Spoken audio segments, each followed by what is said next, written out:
पहले पता करे कहाँ हो बहुत अच्छी शादी है और सचिन भैया भी अच्छा काम कर रहे हैं। ऐसा नहीं है कि लाइन पाइन नहीं है। उनकी शादी हो रही भाई, आप लोग आइएगा, एंजॉय करिएगा, व्यवस्था हमारी तरफ से रहेगा। तो फ्रेंड आप लोग सोहागी सुनिए और आनंद चैनल को ज्यादा से ज्यादा सपोर्ट करिए। सासू जब बहुवरी जगावई बिरही बोलिया बोलाई, बिरही बोलिया बोलाई हो। बहुवरी होई गए दिन दोपहरिया, त उठी के बैठती उठी के बैठती आंगने कूची डरती, आंगने कूची डरती हो। बावर होई गए दिन दोपहरिया, ता उठी के बैठती आंगने कूची डरती, आंगने कूची डरती हो। आवत बाटी हमारी बिटिया, ता संग में दाम दवा, ता संग में दाम दवा हो। बहुअरी आवत बाटे साथवा गदेलावा, भोजना बनवा ता भोजना बनवती हो। बहुअरी आवत बाटे संग में गदेलावा, भोजनवा बनवती भोजनवा बनवती हो।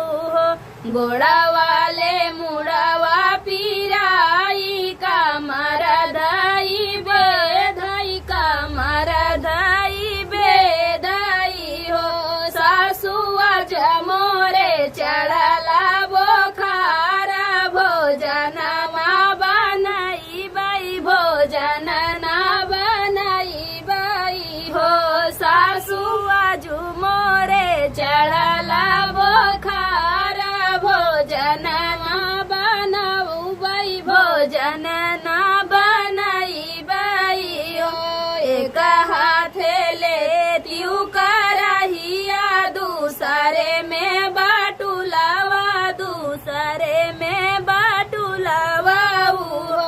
बहुअरी बनई दे तू सागयौरा भात, बिटियावा हमारी खाती, बिटियावा हमारी खाती नी हो। बहुअरी बनई दे तू सागयौरा भात, बिटियावा हमारी खाती, बिटियावा हमारी खाती नी हो। टूटी गए हमारी करहिया, ता फूटी गए बाटुलाया, ता फूटी गए बाटुलाया हो। सासू नहीं बाटे कहू नहीं नवा, हम कैसे बनाई, हम कैसे बनाई हो। सासू नहीं बाटे कहू नवा, हम कैसे बनाई, हम कैसे बनाई हो।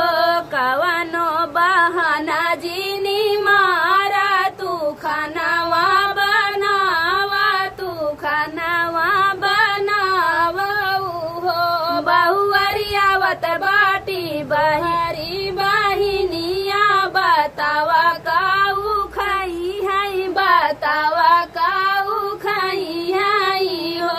बहुअरी आवत बाटी तोहरी बहिनिया, बतावा काऊ खाई है, बतावा काऊ खाई है हो।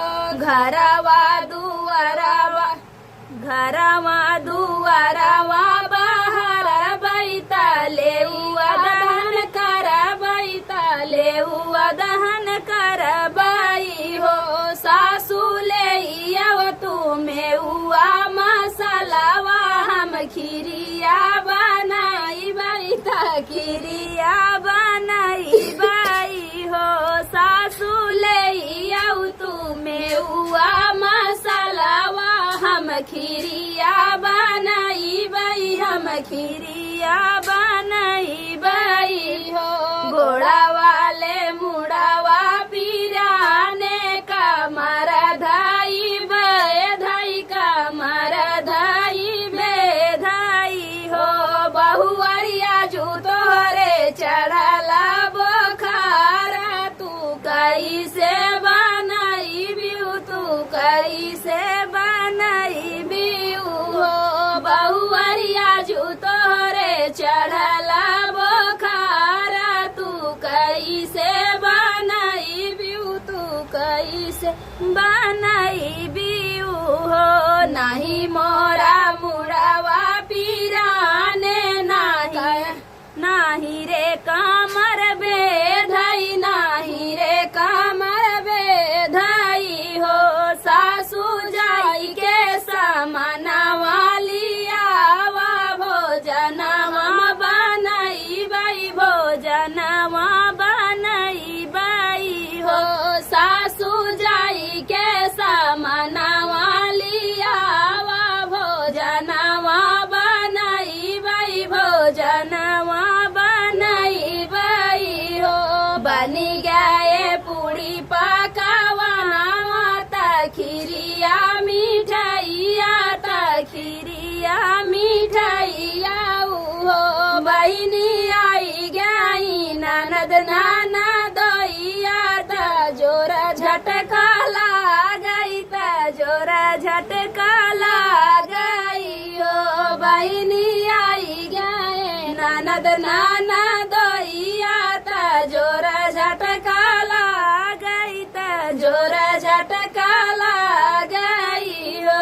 तो फ्रेंड ये था सोहर गीत, बहुत ही सुंदर प्यारा सा सास बहू का नोकझोंक। आप कैसा लगा कमेंट बॉक्स में बताना। फिर मिलते किसी नए गाने साथ, तब तक के लिए बाय बाय।